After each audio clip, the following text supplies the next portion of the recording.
हिंदी साहित्य में आइए सुनते हैं मुंशी प्रेमचंद्र द्वारा रचित घास वाली। विशेष आग्रह, अगर आपको हमारी कहानी पसंद आती है तो कृपया लाइक शेयर सब्सक्राइब जरूर करें। धन्यवाद।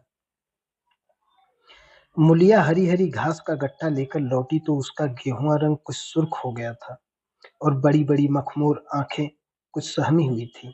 महावीर ने पूछा, क्या है मुलिया, आज कैसा जी है? मुलिया ने कुछ जवाब न दिया। उसकी आंखें डबडबा गई और मुंह फेर लिया। महावीर ने करीब आकर पूछा, क्या हुआ है, बताती क्यों नहीं? किसी ने कुछ कहा है? अम्मा ने डांटा है? क्यों इतनी उदास है? मुलिया ने सिसक कर कहा, कुछ नहीं हुआ।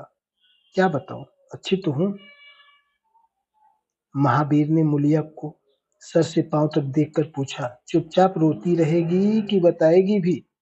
मुलिया ने सर्जनिस के अंदाज में कहा, कोई बात भी हो, क्या बता दूं? मुलिया इस खारजार में गुले सर्द थी। गेहुआ रंग था, गुंचे का सा मुंह, बैजवी चेहरा, ठोड़ी खिंची हुई, रुखसारों पर दिल आवेज सुर्खी, बड़ी बड़ी नुकीली पलकें, आंखों में एक अजीब इल्तिजा, एक दिल फरेब मासूमियत, साथ ही एक अजीब कशिश। मालूम नहीं चमारों के इस घर में ये अप्सरा कहाँ से आ गई थी। क्या उसका नाजुक फूल सा जिस्म इस काबिल था कि वो सर पर एक घास की टोकरी रखकर बेचने जाती? इस गांव में भी ऐसे लोग मौजूद थे जो उसके तलवों के नीचे आंखें बिछाते थे, उसकी चितवनों के लिए तरसते थे, जिस जिससे अगर वो एक बात भी करती तो निहाल हो जाते। लेकिन मुलिया को आए साल भर से ज्यादा हो गया, किसी ने उसे मर्दों की तरफ ताकते नहीं देखा। वो वो घास लेके निकलती तो उसका गंदुमी रंग तुमुल की सुनहरी किरणों से कुंदन की तरह दमक उठता, गोया बसंत अपनी सारी सगुफ्तगी का मस्तानापन लिए मुस्कुराती चली जाती हो। कोई गजलें गाता, कोई छाती पर हाथ रखता, पर मुलिया आंखें नीची किए राह चली जाती थी। लोग हैरान होकर कहते, इतना गुरूर, इतनी बेमिजाजी जी, महावीर में ऐसे क्या सुरखाब के पर लगे हैं? ऐसा जवान भी तो नहीं, न जाने कैसे उसके साथ रहती है। चांद में गहन लग जाता होगा। मगर आज एक ऐसी बात हो गई जो चाहे उस जात की दूसरी नाम नाज़मीनों के लिए दावत का पैगाम होती, मुलिया के लिए जख्म जिगर से कम न थी। सुबह का वक्त था। हवा आम के बौर की खुशबू से मतवाली हो रही थी। आसमान जमीन पर सोने की बारिश कर रहा था। मुलिया सर पर टोकरी रखे घास छीलने जा रही थी कि दरअसल नौजवान चैन सिंह सामने से आता दिखाई दिया। मुलिया ने चाहा कि कतरा कर निकल जाए, मगर चैन सिंह ने उसका हाथ पकड़ लिया और बोला, मुलिया, क्या तुझे मुझ पर जरा भी रहम नहीं आता? मुलिया का वो फूल सा चेहरा शोले की तरह दहक उठा। वो जरा भी नहीं डरी, जरा भी नहीं झिझकी। झुआ जमीन पर गिरा दिया और बोली, मुझे छोड़ दो, नहीं तो मैं चहकती हूँ। चैन सिंह को आज जिंदगी में ये नया तजुर्बा हुआ। नीची जातों में हुस्न का इसके सिवा और काम ही क्या है कि वो ऊंची जात वालों का खिलौना बने। ऐसे कितने ही मार्के उसने जीते थे, पर आज मुलिया के चेहरे का वो रंग, वो गुस्सा, वो गुरूर, वो तमकन देखकर उसके छक्के छूट गए। उसने खफीफ होकर उसका हाथ छोड़ दिया। मुलिया तेजी से आगे बढ़ गई। चोट की गर्मी में दर्द का एहसास नहीं होता, जख्म ठंडा हो जाता है तो टीस होने लगती है। मुलिया जब कुछ दूर निकल गई तो गुस्सा और खौफ और अपनी बेकसी के एहसास से उसकी आंखों में आंसू भर आए। उसने कुछ देर तक जब्त किया, फिर सिसक सिसक कर रोने लगी। अगर वो इतनी गरीब न होती तो किसी की मजाल थी कि इस तरह उसकी आबरू लूट लेता। वो रोती जा रही थी और घास छीलती जाती थी। महावीर का गुस्सा वो जानती थी। अगर उससे कह दे तो वो ठाकुर के खून का प्यासा हो जाएगा, फिर न जाने क्या हो। इस ख्याल से उसके रोंगटे खड़े हो गए। इसीलिए उसने महावीर के सवालों का कोई जवाब न दिया था। दूसरे दिन मुलिया घास के लिए न गई। सास ने पूछा, तो क्यों नहीं जाती? और सब तो चली गई। मुलिया ने सर झुकाकर कहा, मैं अकेली न जाऊंगी। सास ने कहा, अकेले क्या तुझे बाघ उठा ले जाएगा? क्यों औरों के साथ नहीं चली गई? मूलिया ने और भी सर झुका लिया और निहायत दबी हुई आवाज में बोली, औरों के साथ न जाऊंगी। सास ने डांट कर कहा, न तो औरों के साथ जाएगी न अकेली जाएगी, तो फिर कैसे जाएगी? साफ साफ क्यों नहीं कहती कि मैं न जाऊंगी? तो यहाँ मेरे घर में रानी बनकर निवाह न होगा।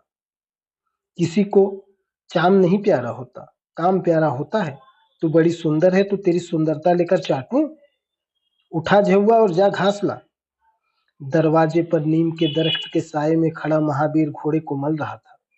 उसने मूलिया को रोनी सूरत देखी, बनाए जाते देखा, पर कुछ बोल न सका। उसका बस चलता तो मूलिया को कलेजे में बिठा लेता, आंखों में चुरा लेता, लेकिन घोड़े का पेट भरना तो जरूरी था। घास मोल लेकर खिलाए तो 12 आने से कम खर्च न हो। उसे मजदूरी ही क्या मिलती है, मुश्किल से 1.5-2 रुपए, वो भी कभी मिले कभी न मिले।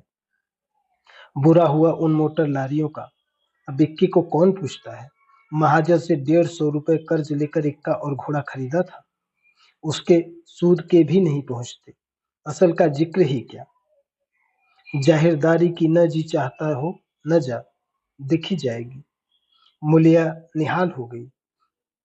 आप गो आंखों में मोहब्बत का सुरूर झलक उठा। बोली, घोड़ा खाएगा क्या? आज उसने कल का रास्ता छोड़ दिया और खेतों की मेड़ों से होती हुई चली। बार बार खाइफ नजरों से इधर उधर ताकती जाती थी। दोनों तरफ ऊख के खेत खड़े थे। जरा भी खड़खड़ाहट होती तो उसका जी झन्न से कर जाता। कोई ऊख में छुपा बैठा न हो। मगर कोई नई बात न हुई। ऊख के खेत निकल गए, आमों का बाग निकल गया, सींचे हुए खेत नजर आने लगे। दूर एक कुएं पर पूर चल रहा था। खेतों की मेड़ों पर हरी हरी घास जमी हुई थी। मूलिया का जी ललचाया। यहाँ आध घंटे में जितनी घास छिल सकती है, उतनी शुष्क मैदान में दोपहर तक भी न छिल सकेगी। यहाँ देखता ही कौन है? कोई पुकारेगा तो चुपके से खिसक जाऊंगी। वो बैठकर घास छीलने लगी और 1 घंटे में उसका झाबा आधे से ज्यादा भर गया। अपने काम में इतनी महव हो गई कि उसे चैन सिंह के आने की खबर भी न हुई। यकायक आहट पाकर सर उठाया तो चैन सिंह खड़ा था। मूलिया का कलेजा धक से हो गया। जी में आया कि भाग जाए, झाबा वहीं उलट दे और खाली झाबा लेकर चली जाए। पर चैन सिंह ने कई गज के फासले ही पर रोक कर कहा, डर मत, भगवान जाने मैं मुंह से कुछ न बोलूंगा। खूब छीन ले, मेरा ही खेत है। मूलिया के हाथ से हो गए। खुरपी हाथ में जम सी गई। घास नजर ही न आती थी। जी चाहता था धरती फट जाए और मैं उसमें समा जाऊं। जमीन आंखों के सामने तैरने लगी। चैन सिंह ने दिलासा दिया, छीलती क्यों नहीं? मैं मुंह से कुछ न कहता। यही रोज चली आया कर, मैं छील दिया करूंगा। मूलिया बुत बनी बैठी रही। उसके सीने में अब इतनी धड़कन न थी। चैन सिंह ने एकदम जोर एक कदम और आगे बढ़ाया और बोला, तू मुझसे इतना क्यों डरती है? क्या तू समझती है मैं तुझे सताने आया हूँ? ईश्वर जानता है कल भी तुझे सताने के लिए तेरा हाथ नहीं पकड़ा था। तुझे देखकर आप ही हाथ बढ़ गए। मुझे कुछ सुध ही न रही। तू चली गई तो मैं वहीं बैठकर घंटों रोता रहा। जी में आता था इस हाथ को काट डालूं। कभी जी चाहता था जहर खा लूं। तभी से तुझे ढूंढ रहा हूं। आज तू इधर से चली आई। मैं सारे बाग में मारा मारा फिरता रहा। अब जो सजा तेरे जी में आवे दे। अगर तू मेरा सर भी काट ले तो गर्दन न हिलाऊंगा। मैं सोहदा हूँ, लुच्चा हूँ, लेकिन जब से तुझे देखा है, न जाने क्यों मेरे मन की खोट मिट गई। अब तो यही जी चाहता है कि तेरा कुत्ता होता तो तेरे पीछे पीछे चलता। तेरा घोड़ा होता तब तो तू कभी कभी मेरे मुंह पर हाथ फेरती। तो मुझसे कुछ बोलती क्यों नहीं? किसी तरह ये चोला तेरे काम आवे। मेरे मन की यही सबसे बड़ी लालसा है। रुपया पैसा, अनाज पानी, भगवान का दिया सब घर में है। बस तेरी दया चाहता हूँ। मेरी जवानी काम न आवे अगर मैं किसी खोट से ये बातें कर रहा हूँ। बड़ा भगवान था महावीर कि ऐसी देवी उसे मिली। मूलिया चुपचाप सुनती रही, फिर सर नीचा करके भोलेपन से बोली, तो तुम मुझसे चाहते क्या हो? चैन सिंह ने और करीब आकर कहा, बस तेरी दया चाहता हूँ। मूलिया ने सर उठाकर उसकी तरफ देखा। उसका शर्मीलापन न जाने कहाँ गायब हो गया। चौंकते हुए लफ्जों से बोली, तुमसे एक बात पूछूं? बुरा तो न मानोगे? तुम्हारा ब्याह हो गया या नहीं? चैन सिंह ने दबी आवाज से कहा, ब्याह तो हो गया है मूलिया, लेकिन ब्याह क्या खिलवाड़ है। मूलिया के लबों पर एक हिकारत आमेज तबस्सुम नमूदार हो गया। बोली, अगर इसी तरह महावीर तुम्हारी औरत को छेड़ता तो तुम्हें कैसा लगता? तुम उसकी गर्दन काटने पर तैयार हो जाते कि नहीं? बोलो, क्या समझते हो महावीर चमार है तो उसके बदन में लहू नहीं है? शर्म नहीं आती है? अपनी इज्जत आबरू का ख्याल नहीं है? मेरा रूप रंग तुम्हें भाता है? क्या मुझसे सुंदर औरतें शहर में नदी के घाट पर नहीं घुमा करती? मेरा मुंह उनकी तलवों की बराबरी भी नहीं कर सकता। तुम उनमें से किसी से क्यों नहीं दया मांगते? क्या उनके पास दया नहीं है? मगर तुम वहां न जाओगे, क्योंकि वहां जाते तुम्हारी छाती ढलती है। मुझसे दया मांगते हो इसलिए तो कि मैं चमारिन हूँ, नीच जात हूँ, और नीच जात की औरत का जरा सा आरजू बिनती या जरा से लालच या जरा सी घर की धमकी से काबू में आ जाती हैं। कितना सस्ता सौदा है। ठाकुर हो ना, ऐसा सस्ता सौदा क्यों छोड़ने लगे? चैन सिंह पर घड़ों पानी फिर गया, बल्कि सैकड़ों जूते पड़ गए। खिफ्त आमेज लहजे में बोला, ये बात नहीं है मुलिया, मैं सच कहता हूँ। इसमें ऊंच नीच की बात नहीं है। सब आदमी बराबर है। मैं तो तेरे चरणों पर सर रखने को तैयार हूँ। मुलिया तंज से बोली, इसलिए कि जानते हो मैं कुछ कर नहीं सकती। जाकर किसी खतरानी ठकुराइन के चरणों पर सर रखो तो मालूम हो कि चरणों पर सर रखने का क्या फल मिलता है। फिर ये सर तुम्हारी गर्दन पर न रहेगा। चैन सिंह मारे शर्म के जमीन में गड़ा जाता था। उसका मुंह शुष्क हो गया था कि जैसे महीनों की बीमारी के बाद उठा हो। मुंह से बात न निकलती थी।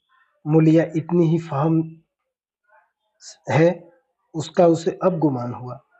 मूलिया ने फिर कहा, मैं भी रोज बाजार जाती हूँ, बड़े बड़े घरों का हाल जानती हूँ। तुझे किसी बड़े घर का नाम बता दूं जिसमें कोई साइस, कोई कोचवान, कोई कहार, कोई पंडा, कोई महाराज न घुसा बैठा हो। ये सभी बड़े घरों की लीला है, और वो औरतें जो कुछ करती हैं ठीक करती हैं। उनके मर्द भी तो चमारिन कहारिन पर जान देते फिरते हैं। लेना देना बराबर हो जाता है। बेचारे गरीब आदमियों के लिए राग रंग कहाँ। महावीर के लिए संसार में जो कुछ हूँ मैं हूँ। वो किसी दूसरी औरत की तरफ आंख उठाकर भी नहीं देखता।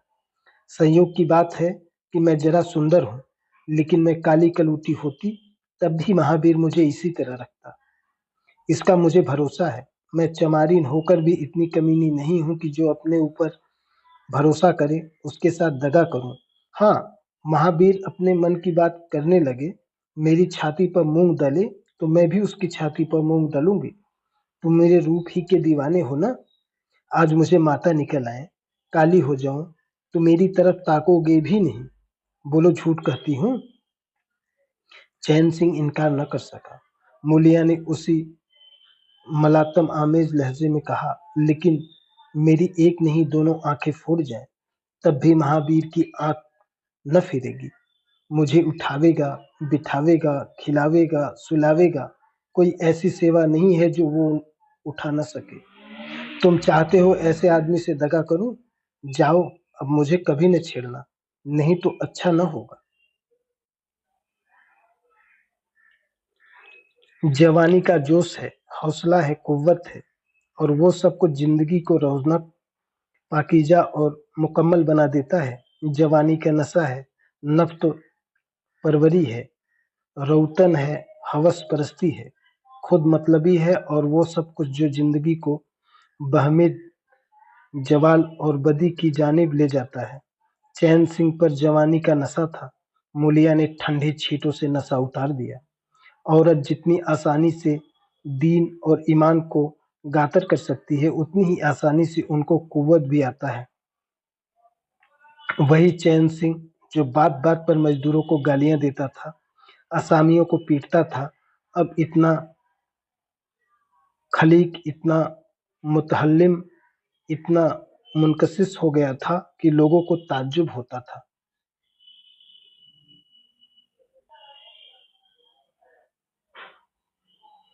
कई दिन गुजर गए। एक दिन शाम को चैन सिंह खेत देखने गया। पूर चल रहा था। उसने देखा कि एक जगह नाली टूट गई है और सारा पानी बहा जा रहा है। क्यारी में बिल्कुल पानी न पहुंचता था, मगर क्यारी बनाने वाली औरत चुपचाप बैठी हुई थी। उसे इसकी जरा भी फिक्र न थी कि पानी क्यों नहीं आता।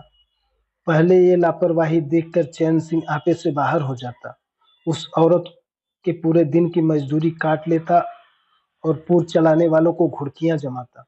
पर आज उसे गुस्सा नहीं आया।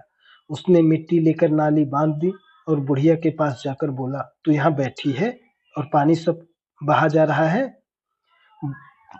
बुढ़िया को थर थर कांपते देखकर चैन सिंह ने उसकी दिल जमई करते हुए कहा, भाग मत, मैंने नाली बंद कर दी है।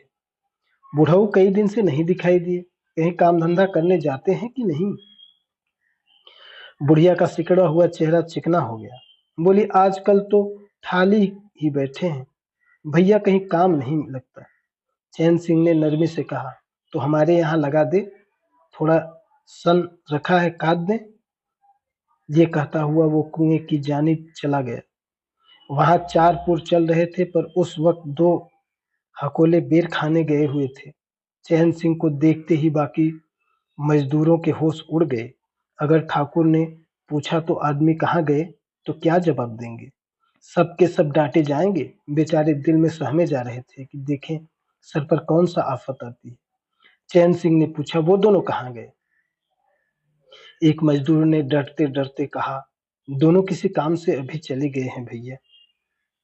दफ्तन दोनों मजदूर धोती के एक कोने में बेर भरे आते दिखाई दिए। दोनों खुश खुश चले आ रहे थे।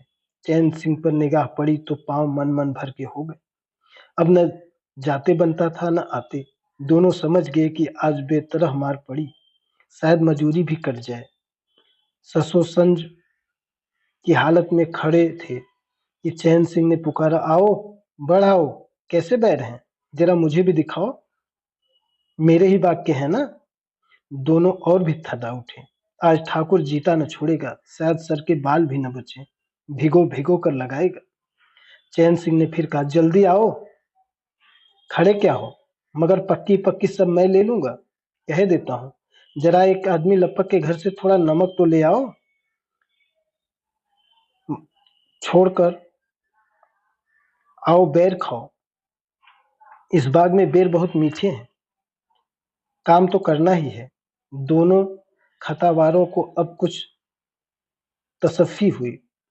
आकर सारे बेर चैन सिंह के सामने रख दिए।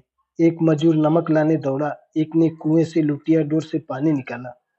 चैन सिंह चरसे का पानी न पीता था। आध घंटे तक चारों पुर बंद रहे। सबों ने खूब बेर खाए। जब सब बेर उड़ गए तो एक मुजरिम ने हाथ जोड़कर कहा, भैया जी, आज जान बख्शी हो जाए, बड़ी भूख लगी थी, नहीं तो काम छोड़कर न जाते।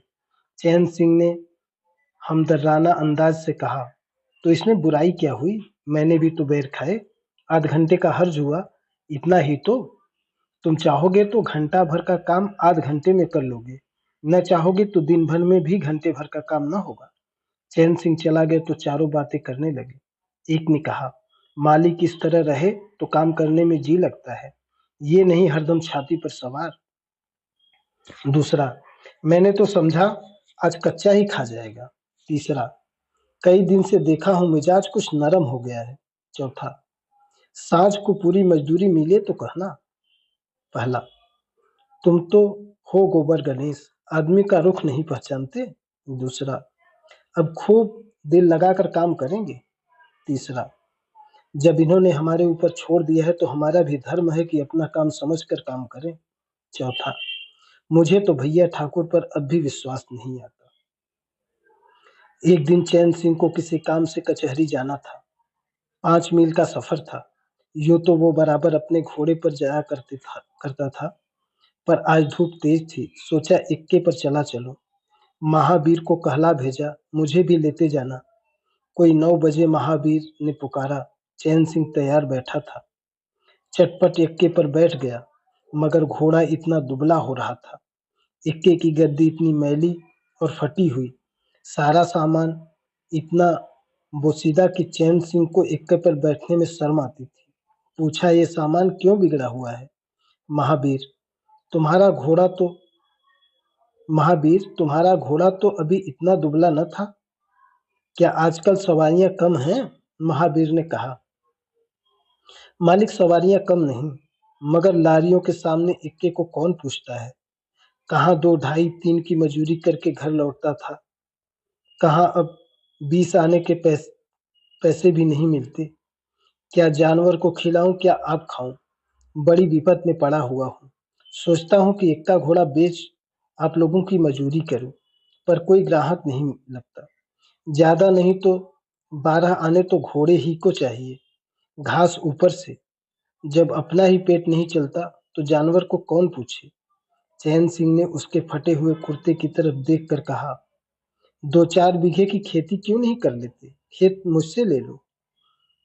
महावीर ने मजूरी के अंदाज से सर झुकाकर कहा, खेती के लिए बड़ी हिम्मत चाहिए मालिक।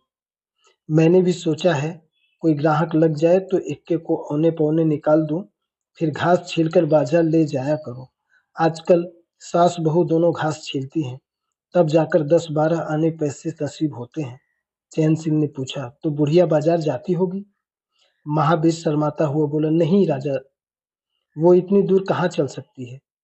घर वाली चली जाती है, दोपहर तक घास छीलती है, तीसरे पहर जाकर बाजार जाती है, वहां से घड़ी रात गए लौटती है। हलकान हो जाती है भैया, मगर करूं क्या, तकदीर से क्या जोर। चैन सिंह कचहरी पहुंच गया। महावीर सवारियों की टोह में शहर की तरफ चला गया। चैन सिंह ने उसे 5 बजे आने को कह दिया। कोई 4 बजे चैन सिंह कचहरी से फुर्सत पाकर निकला। अहाते में पान की दुकान थी। अहाते के बाहर फाटक से मिला हुआ एक बरगद का दरख्त था। उसके साये में बीसों ही इक्के तांगे बग्गियां खड़ी थी। घोड़े खोल दिए गए थे। वकीलों, मुख्तारों और अफसरों की सवारियां यहीं खड़ी रहती थी। चैन सिंह ने पानी पिया, पान खाया और सोचने लगा, कोई लारी मिल जाए तो जरा शहर की सैर कर आऊं कि यकायक उसकी निगाह एक घास वाली पर पड़ गई। सर पर घास का झाबा रखे साइसों से मोल भाव कर रही थी। चैन सिंह का दिल उछल पड़ा। ये तो मुलिया है, कितनी बनी ठनी। कई कोचवान जमा हो गए थे। कोई उससे मजाक करता था, कोई घूरता था, कोई हंसता था। एक काले कलूटे कोचवान ने कहा, मुलिया, घास तो उड़ के 6 आने की है।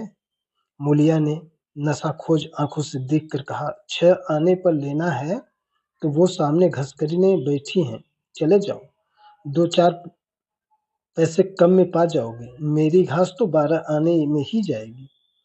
एक अधेड़ उम्र कोचवान ने फेटन के ऊपर से कहा, तेरा जमाना है, 12 आने नहीं 1 रुपए मांग भाई। लेने वाले झक मारेंगे और लेंगे। निकलने दे वकीलों को, अब देर नहीं है। एक तांगे वाले ने, जो गुलाबी पगड़ी बांधे हुए था, कहा। बूढ़ों के मुंह में पानी भर आया। अब मुलिया का मिजाज काहे को मिलेगा। चैन सिंह को ऐसा गुस्सा आ रहा था कि इन बदमाशों को जूतों से खबर ले। सब के सब उसकी तरफ कैसा टकटकी लगाए ताक रहे हैं, गोया आंखों से पी जाएंगे। और मुलिया भी यहाँ कितनी खुश है, न लजाती है, न झिझकती है, न बिगड़ती है।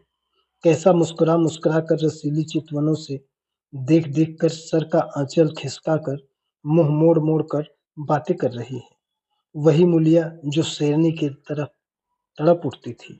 जरा जरा देर में वकील मुख्तारों का एक मेला सा निकल पड़ा। कोचवान ने भी चटपट घोड़े जोते। मुलिया पर चारों तरफ से ऐनकबाजों की मुस्ताक मस्तान कदराना हवसनाक नजरें पड़ने लगी। एक अंग्रेजी फैशन के भले आदमी आकर उस फेटन पर बैठ गए और मुलिया को इशारे से बुलाया। कुछ बातें हुई। मुलिया ने घास पायदान पर रखी, हाथ फैलाकर और मुंह मोड़कर कुछ लिया, फिर मुस्कुराकर चल दी। फिटन भी रवाना हो गई। चैन सिंह पान वाले की दुकान पर खुद फरामोशी की हालत में खड़ा था। पान वाले ने दुकान बढ़ाई, कपड़े पहने और केबिन का दरवाजा बंद करके नीचे उतरा तो चैन सिंह को होश आया। पूछा, क्या दुकान बंद कर दी? पान वाले ने हमदर्दाना अंदाज में कहा, इसकी दवा करो ठाकुर साहब, ये बीमारी अच्छी नहीं है। चैन सिंह चैन सिंह ने इस्तीबाज से पूछा, कैसी बीमारी? पान वाला बोला, कैसी बीमारी? आध घंटे से यहाँ खड़े हो जैसे बदन में जान ही नहीं। सारी कचहरी खाली हो गई।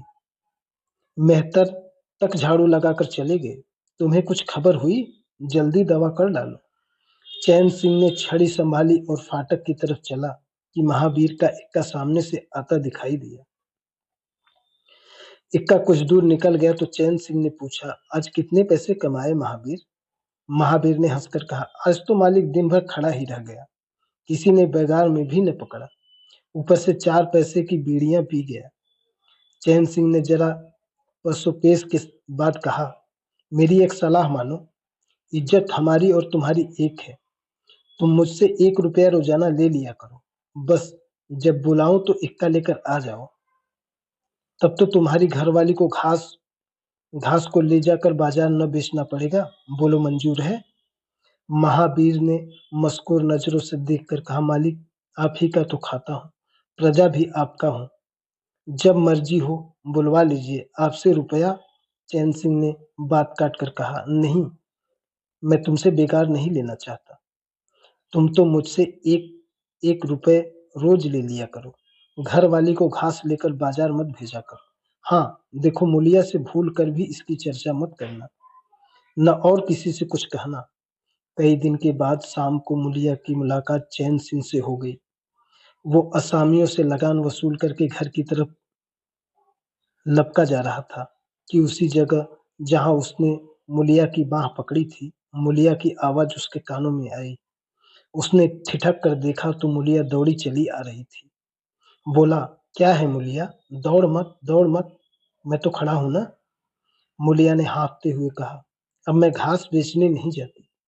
कई दिन से तुमसे मिलना चाहती थी पर तुम कहीं मिलते न थे और तुम्हारे घर जा न सकती थी। आज तुम्हें देखकर दौड़ी इस पीपल के पास दौड़ी आ रही हूँ। चैन सिंह ने पीपल की तरफ देखकर माजरत के अंदाज से कहा, नाहा कितनी दूर दौड़ी, पसीने पसीने हो रही है। तूने बड़ा अच्छा किया कि बाजार जाना छोड़ दिया। मुलिया ने पूछा, तुमने मुझे कभी घास बेचते देखा है क्या? चैन सिंह, हाँ, एक दिन देखा था। क्या महावीर ने तुझसे सब कुछ कह डाला? मैंने तो मना किया था। मुलिया, वो मुझसे कोई बात नहीं छुपाता। दोनों एक लम्हे तक खामोश खड़े रहे। यकायक मुलिया ने मुस्कुराकर कहा, यही तुमने मेरी बाह पकड़ी थी? चैन सिंह शर्मिंदा होकर बोला, उसको भूल जाओ मौला देवी, मुझ पर न जाने कौन सा भूत सवार था। मुलिया ने भर्राई आवाज में कहा, उसे क्यों भूल जाऊं? उसी हाथ पकड़ने की लाज तो निभा रहे हो। गरीबी आदमी से जो चाहे करा दे, तुमने मुझे डूबने से बचा लिया। फिर दोनों चुप हो गए। जरा देर बाद मुलिया ने शरारत आमेज अंदाज से पूछा, तुमने समझा होगा मैं हंसने बोलने में मगन हो रही थी, क्यों? चैन सिंह ने जोर देकर कहा, नहीं मुलिया, मुझे ऐसा ख्याल एक लम्हे के लिए भी नहीं आया। इतना कमीना न समझ। मुलिया मुस्कुराकर बोली, मुझे तुमसे यही आशा थी। हवा सींचे हुए खेतों में आराम करने जा रही थी। आफताब उफूक की गोद में आराम करने जा रहा था और इस धुंधली रोशनी में खड़ा चैन सिंह मुलिया की मिटती हुई तस्वीर को देख रहा था। धन्यवाद।